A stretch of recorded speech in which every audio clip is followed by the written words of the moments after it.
Graduate हल्के महबूबनगर, रंगारेड्डी और हैदराबाद से काउंसिल के इंतखाबात के लिए जो मार्च में होने वाले हैं, पर्चे नामजदगियां दाखिल करने के अमल का मंगल से आगाज हो गया। जीएसएमसी के दफ्तर में पहले दिन 3 पर्चेजात दाखिल किए गए। रिटर्निंग ऑफिसर ए प्रियंका ने बताया कि कांग्रेस के जी चन्ना रेड्डी और 2 आजाद उम्मीदवारों सैयद फरीदुद्दीन और ए सुरेंद्र ने अपने कागजात जमा करवाए। नामजदगियां 23 फरवरी तक दिन के 11 बजे से 3 बजे तक कबूल की जाएंगी। इसी दौरान Hyderabad district electoral officer Lokesh Kumar ने वजाहत की कि पर्चे नामजदगियां ऑनलाइन कबूल नहीं की जाएंगी। उन्होंने बताया कि जिले हैदराबाद में 200 से ज्यादा मराकज़ रायदही कायम किए जा रहे हैं। चीफ सेक्रेटरी सोमेश कुमार ने महकमे सेहत को हिदायत दी कि वो रियासत में एक ऐसा मनसूबा बनाए जिससे सेहत के शोबे में तेलंगाना को मुल्क में रोल मॉडल समझा जाए। चीफ सेक्रेटरी ने महकमे सेहत के जायजा इजलास में सरकारी दवाखानों की कारकर्दगी को मजीद बेहतर बनाने पर जोर दिया। उन्होंने हामिला खवातीन को तग़िज़ा बस ग़िज़ा फराहम करने की भी हिदायत दी। इजलास में secretary health Syed Ali Murtaza Rizvi, commissioner health V Karuna और दूसरे अहदेदार भी शरीक थे। नरेटमेट पुलिस स्टेशन हुदूद में एटीएम से पैसे चुराने की नाकाम कोशिश। इत्तलात के बमुजीब नरेटमेट इलाके में वाक़े पंजाब नेशनल बैंक के एटीएम में से पैसे चुराने की कोशिश की गई। नामालूम अफराद ने इस नापाक कोशिश में एटीएम को जुज़वी तौर पर नुकसान पहुंचाया, मगर उन्हें पैसे हाथ ना लग सके। खबर है कि सारिकीन को पुलिस तहवील में लेकर मसरूफ़ तहक़ीक़ात है। తారీఖు రోజు ఎర్లీ అవర్స్ 4 to 5 o'clock ఈ టైం మధ్యలో నేరన్మెట్ ఎక్స్ రోడ్లో ఉన్నటువంటి ఒకటి యాక్సిస్ బ్యాంక్ ఏటీఎం, మరి అదేవిధంగా ఇంకొకటి Punjab national bank ATM, PNB bank అటు, ఈ 2 ఏటీఎంస్ కూడా ఎవరో అటెంప్ట్ చేశారనే సమాచారం మీద మన క్రైమ్ టీమ్స్, పెట్రోల్ మొబైల్స్ అక్కడ స్పాట్ విజిట్ చేయడం జరిగింది. దాంట్లో ఒకసారి టీమ్ సీన్ విజిట్ చేసినట్టయితే ఇది ఒక ప్రొఫెషనల్ అఫెండర్ లాగా కాకుండా ఎవరో ఒక తుంటరి చేష్టలాగా కనిపిస్తుంది. అంటే మిస్క్రీమ్స్ వాంటెడ్లీ ఇది డ్యామేజ్ చేసినట్టు కనిపిస్తుంది. అవెవరు మా టీమ్స్ ఈ ఫింగర్ ప్రింట్స్, క్లోజ్ టీమ్ అని కూడా డాగ్ స్క్వాడ్ వినిపించినప్పుడు దీని మీద లీగల్ యాక్షన్ కూడా తీసుకుంటాం. ఫర్దర్ ఏమంటే మీకు ఇంటిమేట్ చేస్తాం।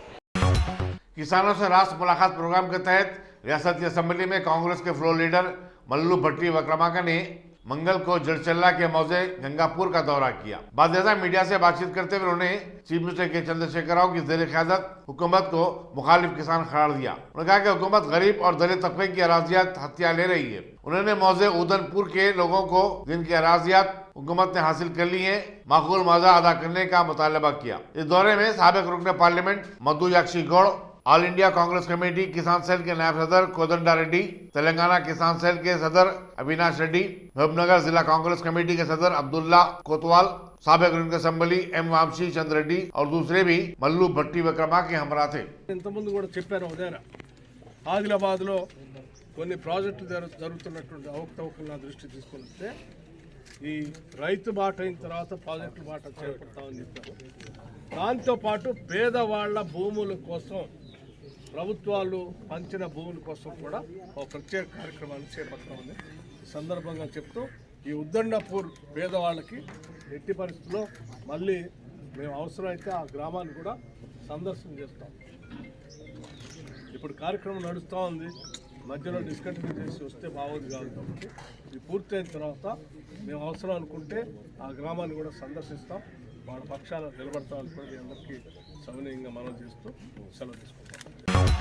रियासती वज़ीर पंचायत राज जी दयाकर रेड्डी ने अपने आबाई जिले वरंगल रूरल में टीआरएस पार्टी की रुकनेसाजी मुहिम का आगाज किया। उन्होंने पड़ोसी अजला महबूब आबाद और जंगांव में भी दौरा करते हुए रुकनेसाजी की मुहिम चलाई। उन्होंने कहा कि गुज़श्ता साल टीआरएस के अरकान की तादाद 60 लाख थी और इस मरतबा 80 लाख अरकान बनाए जाएंगे। पार्टी के अरकान को इंश्योरेंस फराहम किया जा रहा है। 75 बरस से कम उम्र का कोई भी शख्स पार्टी का रुकन बन सकता है। आम रुकनीत की फीस 30 रुपए, सरगर्म रुकन की फीस 100 रुपए होगी। SC/ST अरकान को पार्टी रुकन बनने के लिए सिर्फ 50 रुपए अदा करने पड़ेंगे। चीफ मिनिस्टर के चंद्रशेखर राव की सालगिरह से एक दिन कबल चीफ मिनिस्टर की बीवी शोभा ने जोगरंबा गदवाल के आलमपुर में वाक़े ब्रह्मेश्वर स्वामी मंदिर में पूजा की। उनकी हमरा उनकी दुख्तर के कविता MLC बहू शर्मिला के अलावा वजीर ज़राअत निरंजन रेड्डी, रुकन पार्लियामेंट रामलू, अरकान असेंबली अब्राहम और वेंकटेश्वर रेड्डी भी थे। हैदराबाद की मेयर विजयलक्ष्मी ने कहा कि शेखपेट के मंडल ऑफिसर श्रीनिवास रेड्डी का तबादला उनके दबाव के तहत नहीं किया गया। उन्होंने अपने एक मुख्तसर वीडियो पैगाम में, जो सोशल मीडिया पर काफी वायरल हुआ है, बताया कि ये एक एडमिनिस्ट्रेशन कार्रवाई है। खुद श्रीनिवास रेड्डी ने भी इस बात की तरदीद कर दी है। मेयर ने कहा कि उनसे मंसूब एक बयान को मीडिया में तोड़ मरोड़ कर पेश किया जा रहा है कि उन्होंने शहर में कभी बारिश न होने की प्रार्थना की है। विजयलक्ष्मी ने कहा कि उनके कहने का मतलब ये था कि गुज़श्ता साल अक्टूबर में जो सैलाब की सूरत हुई थी, ऐसी शहर में कभी ना हो। అందరికీ నమస్కారం। ఈ మధ్య నేను ఇచ్చిన ఇంటర్వ్యూలో ఒక మాట వక్రీకరించి సోషల్ మీడియాలో వైరల్ చేస్తున్నారు. అందుకే ఈ క్లారిటీ. నగరంలో 100 ఏళ్లలో రానంత ఎక్కువగా ఈసారి వర్షాలు పడ్డాయి, మీ అందరికి కూడా తెలుసు. దాంతో వరదలు వచ్చాయి. అలాంటి భారీ వర్షాలు మరియు వరదలు రాకుండా చూడాలని దేవుణ్ణి కోరుకుంటా అనేదే నా ఉద్దేశం. దానికి కొంతమంది సోషల్ మీడియాలో వైరల్ చేస్తూ ఉన్నారు. మరియు హైదరాబాద్ నగరంలో వరదలు రావద్దు అనే నా ఉద్దేశం, కానీ వర్షాలు రావద్దని మాత్రం నా ఉద్దేశం కాదు. సో ఇదొక క్లారిటీ.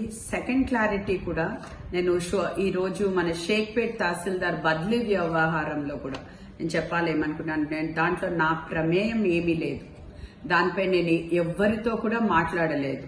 తహసీల్దార్ కూడా తనపై ఎలాంటి రాజకీయ ఒత్తిడి లేవని మీడియాలో ఇదివరకు చెప్పారు కూడా. సో ఎంతకైనా బదిలీ అనేది రెవెన్యూ డిపార్ట్మెంట్ వ్యవహారం, కానీ దాంట్లో నా పాత్ర ఎటువంటిది లేదు, ఉండదు కూడా. सदर तेलंगाना प्रदेश कांग्रेस कमेटी उत्तम कुमार रेड्डी ने चीफ मिनिस्टर के चंद्रशेखर राव पर पसमानदा तबकात को मजीद पसमानदा बना देने और उनकी सियासी नुमाइंदगी को कम करने का इल्जाम आयद किया। उत्तम कुमार रेड्डी तेलंगाना प्रदेश कांग्रेस कमेटी के फिशरमैन सेल के सदर साई कुमार का ओहदा लिए जाने के बाद पार्टी कारकुनों से खिताब कर रहे थे। उन्होंने कहा कि कांग्रेस ने हमेशा पसमानदा तबकात को तरजीह दी है। कांग्रेस ने मच्छरों की फलाह बहबूद के लिए कई इकदाम भी किए थे। रियासती हुकूमत ने पसमानदा तबकात के लिए 10,000 करोड़ रुपए खर्च करने का वादा किया, लेकिन अब तक ये रकम जारी नहीं की गई। उल्टा ये हुआ कि पसमानदा तबकात की फलाह बहबूद की कई स्कीमों में कटौती कर दी गई। उत्तम कुमार रेड्डी ने कहा कि बीजेपी रियासत में मनाफरत का माहौल बना रही है। इस मौके पर एआईसीसी के तर्जुमान डी श्रवण, एआईसीसी के सेक्रेटरी श्रीनिवास, फिशरमैन सेल के सदर मल्लैया और दूसरे भी मौजूद थे। तेलंगाना कांग्रेस के फिशरमैन डिपार्टमेंट का चेयरमैन मेट्टू साई अपॉइंट हुए हैं। मेरी पूरी कंग्रेचुलेशंस उनको। एआईसीसी प्रेसिडेंट हमारी लीडर सोनिया गांधी जी ने अपॉइंट किया है। उनकी लीडरशिप में तेलंगाना में फिशरमैन मत्स्य कार्मिकुలు जो मच्छी पकड़ते हैं, उनको हर विषय में हम उनके साथ रहेंगे। ज़रूर फिशरमैन कांग्रेस ये अभी जो डिपार्टमेंट जो नई बनी है, उससे तेलंगाना में हर फिशरमैन को न्याय होगा, जस्टिस होगा। हम इनके साथ रहेंगे। बहुत पेट्रोल के बारे में भी बोले नरेंद्र मोदी साहब को मैं मेरी शुभकामनाएं देता हूँ। सेंचुरी मारे पेट्रोल डीजल दर में। ये अभी इंडिपेंडेंस के बाद फर्स्ट प्राइम मिनिस्टर है जो पेट्रोल डीजल प्राइसेस में सेंचुरी मारे। हो गया। अब मिडिल क्लास लोगों का, ऑर्डिनरी लोगों का क्या होगा हाल, बहुत बहुत दुख की बात है। चीफ मिनिस्टर के चंद्रशेखर राव की सालगिरह के सिलसिले में पार्टी दफ्तर तेलंगाना भवन में एक तकरीब मुनक्किद हुई, जिसमें केसीआर सेवा मंडली की तरफ से जिस्मानी माजूरीन में व्हील चेयर तकसीम किए गए। वज़ीर दाखिला महमूद अली ने इस तकरीब में मेहमान खुसूसी किया। बंदलागुड़े में मां के हमले में एक 12 साल लड़का जख्मी हो गया। पुलिस के मुताबिक ये वाकया पीर की रात को पेश आया। एक खातून ने गुस्से के आलम में रेजर ब्लेड से हमला कर दिया। लड़के की चीखो पुकार पर मोहल्ले वाले जमा हो गए और उन्होंने एम्बुलेंस को तलब करके लड़के को दवाखाने को मुंतकिल किया। नारसंगी पुलिस मसरूफ़ तहकीकात है। నా గోర్ ఎంత ఉంది అంతనే పట్టుకున్నదాన్ని పుల్ల నా దగ్గర ఉన్నాయి పిన్స్ ఉంటాయి కదా సార్, దాంతో అన్న నేను ఇటు సైడ్ 2 సార్లు ఇట్లా అన్నికే పోతే వాడు తప్పించుకుండు. అది కొంచెం అయింది, ఇది కొంచెం ఏం చేసి ఇంకో ఇట్లా దగ్గరకు వచ్చినట్లయి ఎక్కువ అయిపోయింది. అంటే బలంగా గాయాలైనా కదమ్మా, డాక్టర్లు చెప్పిండ్రు బలంగా గాయాలని మొత్తం తోడ మొత్తం అది కట్ అయిపోయిందంట కదా. లేదు సార్, అంతగానం ఏం చేయలేదు. నేను చూసినా కదా, మళ్ళీ చూసే ఆయన కారం పొడి పెట్టినా, తొందర ఇది అవుతుంది అని కూడా పెట్టినా, ఆయనకు నొప్పి కూడా తెలియాలని కూడా పెట్టినా నేను. ఎందుకంటే నేను ఈ వయసులో ఇంత చేస్తే రేపు పొద్దున అయితే ఈయన రౌడీ షీటర్గా చేంజ్ అవుతాడా, ఎట్లా మాకు అనుకూలంగా ఉంటాడా లేకపోతే ఏమైపోతాడు అబ్బాయి, నాకు కూడా భయం ఉంటుంది కదా సార్. ఇన్ని రోజులు చేసిన కష్టం మాకు ఏముంది ఫలితం ఈయన వలన అని మేము కూడా ఆలోచన చేయాలి కదా. తండ్రి చెప్తుండు, అక్క చెప్తుంది, నేను చెప్తున్నా, వింటలేదు. राजेंद्र नगर में तेंदुए की नकल और हरकत की इत्तलात के पस मंजर में मुहकमा जंगलात ने फातिमा फार्म हाउस पर 20 सीसीटीवी कैमरे नस्ब किए। वाज़ेह है कि गुज़श्ता 3 माह के दौरान तेंदुए के हमले में इस इलाके में 2 गायें हलाक हो गई हैं। सदाकतुल इस्लाम हजरत अंजुम हुसैनी उर्फ बीबी जान अलैहिर्रहमा के उर्स के सिलसिले में बाद नमाज असर जुलूस सफदर शरीफ बरामद हुआ और दरगाह हजरत उजाले शाह साहब सैदाबाद में महफिल समा का इनेकाद अमल में आया, जिसमें बारगाह हजरत नसीरुद्दीन चिराग दहलवी के सज्जद नशीन पीरजादा सैयद दानिश अहमद, मौलाना ख्वाजा शाह मोहम्मद शुजाउद्दीन इफ्तिखार हक्कानी पाशा, मौलाना सैयद हामिद चिश्ती कादरी सज्जद नशीन, हजरत उजाले शाह, मौलाना सैयद महमूद हुसैनी सज्जद नशीन दरगाह हजरत मीर महमूद अली और दूसरों ने मेहमान खुसूसी की हैसियत से शिरकत की। मौलाना मीर इरफान अली ने उर्स तकारीब की निगरानी की। मीर फहद जिब्रान और मीर फरहान नवाज ने मेहमानों का खैर मकदम किया। दरबार हज़रत ख्वाजा नसरुद्दीन रोशन चिराग दिल्ली का सज्जादा नशीन आपके यहाँ, मेरा नाम पीरज़ादा सैयद दानिश अहमद नसीरी आपके यहाँ हाजिर और पैगाम लेके यही आए सूफी सम का, और जो फात भाई ने हमें बुलाया और इंशाल्लाह फात भाई की खिलाफत का भी ऐलान करेंगे। इंशाल्लाह ताला भी दस्तारबंदी हुई है इनकी और 3 महीने बाद इंशाल्लाह ताला इन्हें खिलाफत दी जाएगी दरबार हज़रत ख्वाजा नसरुद्दीन रोशन चिराग दिल्ली से। और एक पैगाम इनके लिए है कि अब जो सूफीज़म का जो प्रोग्राम इन्होंने रखा है ये सबको मिला के इंशाल्लाह ताला इसको आगे जारी रखिए आप, और जो सूफी लोगों ने जो पैगाम जारी करा है इसको आगे लेके जाइए जी। आप हैदराबाद पहली बार आए, जी जी, खास तौर पे हैदराबाद की अहम आवाम को आपकी जानिब से क्या प्यार देंगे, क्योंकि सूफीज़म जो है इंसानियत का प्याम देती। जी जी देखिए, आप पहली बार दिल्ली से जी जी पहली बार आया, जी जी जी। और एक सबसे पहले पैगाम तो मैं क्या दूँ, मुझे इतनी मोहब्बत और जो यहाँ मिली और कुछ बोलने के लिए बचा ही नहीं। आप लोगों ने देखा ही खुद फात भाई और लोगों ने इतनी प्यार अखलाक मोहब्बत मुझे मिला कि इंशाल्लाह ताला प्रोग्राम तो यह है कि जाने का दिल भी नहीं है, पर कुछ मशरूफियत ऐसी है जो दरबार में जाके हमें भी खुद करने पड़ती है। और पैगाम तो यही है कि आपस में जो इस टाइम माहौल चल रहा है उसको देख के कि प्यार मोहब्बत अखलाक बने रहे आपस में, भाईचारा, ये एक खास पैगाम मेरी तरफ से। प्लीज़ ज़रा आप सामने जाइए। कोविड-19 के वबा के सिलसिले में नाफिज लॉकडाउन की बरखास्तगी के बाद दोनों शहरों में आरटीसी की बस सर्विस में बेहतरी आई है। टीएसआरटीसी हैदराबाद के एग्जीक्यूटिव डायरेक्टर वेंकटेश्वरलू ने बताया कि बसों में कोविड-19 कवायद की पाबंदी की जा रही है। बसों की वक्फे वक्फे से सफाई भी की जा रही है। उन्होंने बताया कि फारूक नगर डिपो के अलावा मेहदीपट्टनम, हैदराबाद सेंट्रल यूनिवर्सिटी, राजेंद्र नगर और फलकनुमा डिपो की कारकर्दगी पर उसे अवार्ड भी मिला है। ज्योति मस्जिद किंगकोटी के रूबरू अराजी पर गैर मजाज कब्जा करते हुए तामीर की गई खमा मंजिला इमारत को जीएचएमसी के हुक्काम ने मुनज़्ज़म कर दिया। इस कार्रवाई पर बरहम गैर मजाज काबिज़ीन ने मुकामी शख्स हबीब अली बगदादी के मकान में घुसकर उन पर हमला कर दिया। हबीब अली बगदादी ने मीडिया से बातचीत करते हुए बताया कि मज़कूरा अराजी मस्जिद की मिल्कियत है, जो मस्जिद को आने वाले मुसल्लियों की गाड़ियों की पार्किंग के लिए मुख्तस थी। इस पर गैर मजाज तामीरात हुई हैं। उन्होंने हुकूमत से मुतालबा किया कि वो लैंड ग्रैबर्स के खिलाफ सख्त कार्रवाई करे। जी, मेरा नाम अली बगदादी हबीब, बॉबी मेरी उर्फियत है, किंगकोटी में मैं रहता हूँ। ये जो मसला मस्जिद जूदी के सामने निज़ाम की जो खबर है, मस्जिद जूदी इसके सामने की जो ज़मीन कब्ज़ा हुई है और other side of the road जो इंक्रोचमेंट हुआ है, दैट जो भी प्रॉपर्टी है वो जो है ना ही निज़ाम की दी हुई प्रॉपर्टी है, टोटल इंक्रोचमेंट और कब्ज़ा किया गया है, और जिसकी जो है फेक जो है रजिस्ट्री है, और वो लैंड का जो नंबर है मैं जीएचएमसी से चेक किया and that number it does not exist in GHMC records. तो अगर कोई चीज़ जीएचएमसी के रिकॉर्ड्स में नहीं है तो उसकी रजिस्ट्री कैसा हो सकती है, इसकी इंक्वायरी की जाए। फेक और फॉल्सिफिकेशन, ये जो डॉक्यूमेंट सबमिट किए गए हैं ये रजिस्ट्री कराने के लिए, लैंड ग्रैबर जो रजिस्ट्री कराए हैं, इसके ऊपर जो है कमीशन इंक्वायरी बिठाई जाए। मेरी आपसे रिक्वेस्ट है, KCR sir, KTR sir, my humble request to take immediate action on this. जी, और दूसरी बात यह है कि अगर मैं आवाज़ उठाया हूँ ये जो है लैंड ग्रैबिंग के लिए और इंक्रोचमेंट के लिए, इलीगल कंस्ट्रक्शन के लिए, तो क्या ये गुनाह है, क्या ये जुर्म है? जिसके लिए मेरे ऊपर आज साल भर में जो है मेरे ऊपर अटैक्स हो रहे हैं और I am living in life threatening environment. मेरे घर पे अटैक किया गया है, मेरे घर पे जो है अगर मैं गेट बंद करके ऊपर भाग के नहीं आता तो ये मेरे को जो है कत्ल करने के इरादे से आए हैं। मेरे वीडियोस जो मैं लिया हूं अटैक के, उसको सही एनालाइज किया जाए तो पता चल जाएगा कि इनकी क्या क्या नीयत से और क्या इरादे से ये मेरे घर पे आके अटैक किए। Thank you very much. City police commissioner Anjani Kumar ने ओल्ड एमएलए क्वार्टर्स हैदरगुड़े में शराब की पार्टी मुनक्किद करने वाले 3 पुलिस कांस्टेबलों को मुअत्तल कर दिया है। बताया जाता है कि इन पुलिस कांस्टेबल्स का ताल्लुक नारायणगढ़ पुलिस स्टेशन से था। इब्राहिमपट्टनम को आने और इब्राहिमपट्टनम से जाने वाली आरटीसी बसों को बाकायदा बनाने का मुतालबा करते हुए स्टूडेंट फेडरेशन ऑफ इंडिया के तलबा ने इब्राहिमपट्टनम बस डिपो पर धरना दिया।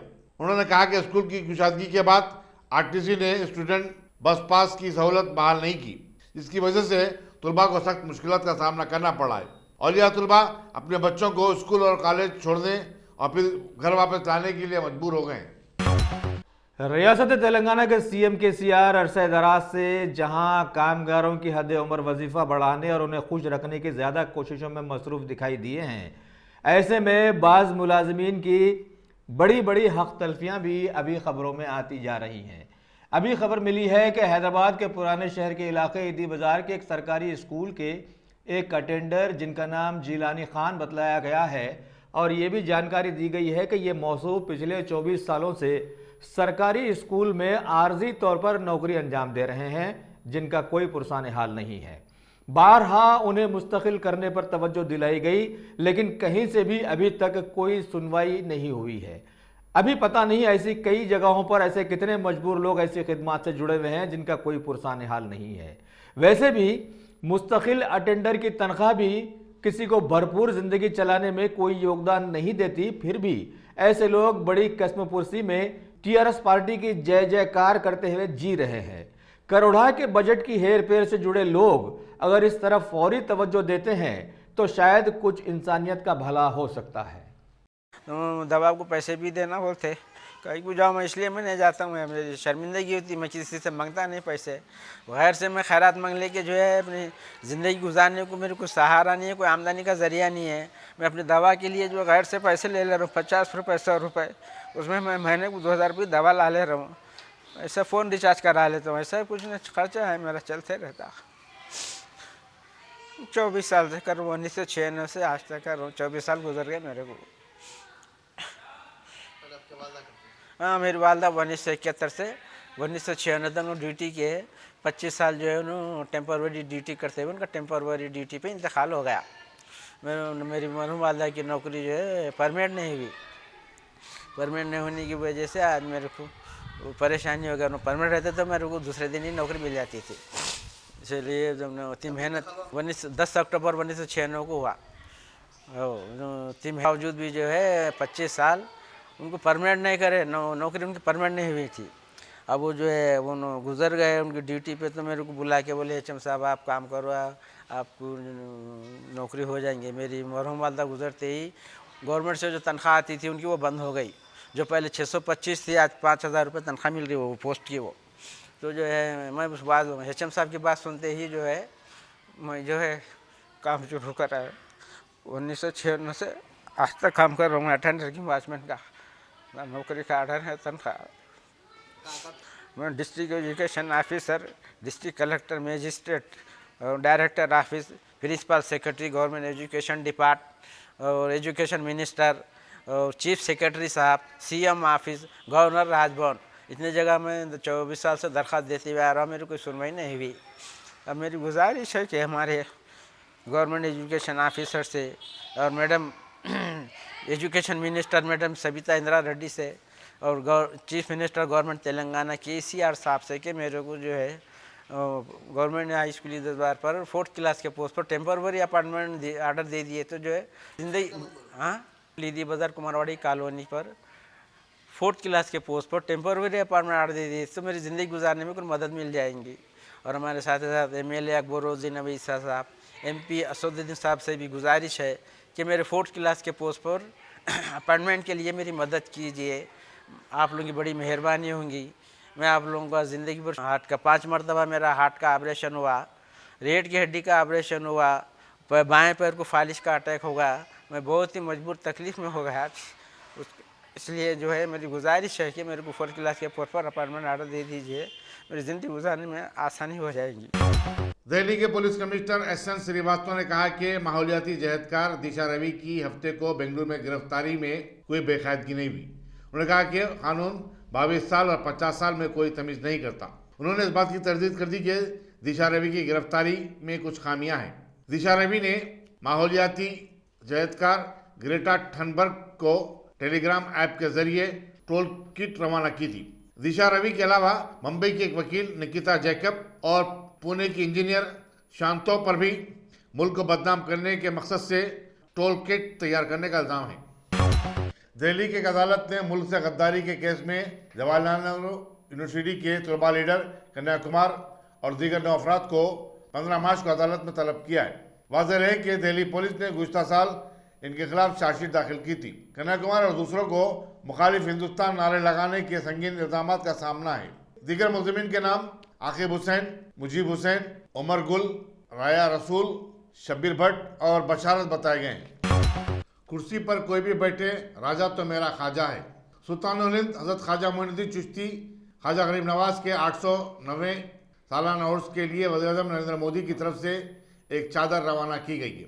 मरकजी वज़ीर अखिलती उमूर मुख्तार अब्बास नकवी ने मंगल को अजमेर में ये चादर नज़र की और वज़ीर-ए-आज़म का प्याम पढ़कर सुनाया, जिसमें उन्होंने अख्तर आलम में फैले हुए गरीब नवाज के अक़ीदतमंदों की सेहत और खुशहाली के लिए नेक तमन्ना का इजहार किया। वज़ीर-ए-आज़म ने कहा कि ख्वाजा गरीब नवाज की उर्स तकारीब उख़्वत और भाईचारागी की बेहतरीन मिसाल है। उन्होंने मुल्क की तरक्की और आवाम की खुशहाली के लिए भी दुआ करने की अपील की है। देखिए ख्वाजा गरीब नवाज का जो अमन का संदेश है, शांति का संदेश है, भाईचारे का संदेश है, आज जो है वो दुनिया में सबसे ज़्यादा सार्थक है। और जो लोग इस्लाम को सुरक्षा कवच बना करके अपनी शैतानी हरकतें कर रहे हैं, वो ताकतें भी ख्वाजा गरीब नवाज का जो अमन का संदेश है उनके ही संदेश से प्राप्त की जा सकती हैं। क्या कहना चाहेंगे? इतने तमाम लोग काफी उत्साहित, देखिए मेले की शुरुआत लाखों लोग हैं, लाखों लोग पूरे देश से आते हैं, न केवल देश से आते हैं बल्कि पूरी दुनिया से आते हैं। और हमारा मानना है कि एक बहुत बड़ा संदेश ख्वाजा गरीब नवाज के इस दरबार से पूरी दुनिया को जाता है, पूरे देश को जाता है। माना आपने विशेष की सारी बुराइयां जो है वो खत्म हो जाएंगी। हाँ बिल्कुल, बुराइयां भी खत्म हो और साथ ही साथ जो वो ताकतें की बुराइयों की मसीहा बनी हुई हैं, बुराइयों को बढ़ाने में लगी हैं, उनका भी खात्मा है। टॉयलेट को लेकर आपने यहाँ पर जाएंगे अभी उद्घाटन करने, क्या है? हाँ, अभी वहाँ टॉयलेट भी है और वहाँ पे विश्राम स्थली है जहाँ पर कि पूरे देश से जो ज़ायरीन आते हैं उनके लिए वहाँ पर रुकने की व्यवस्था होती है। उसमें हम लोगों ने अपने मंत्रालय की तरफ से टॉयलेट भी बनवाया है और पानी की टंकी भी बड़ी बनी है।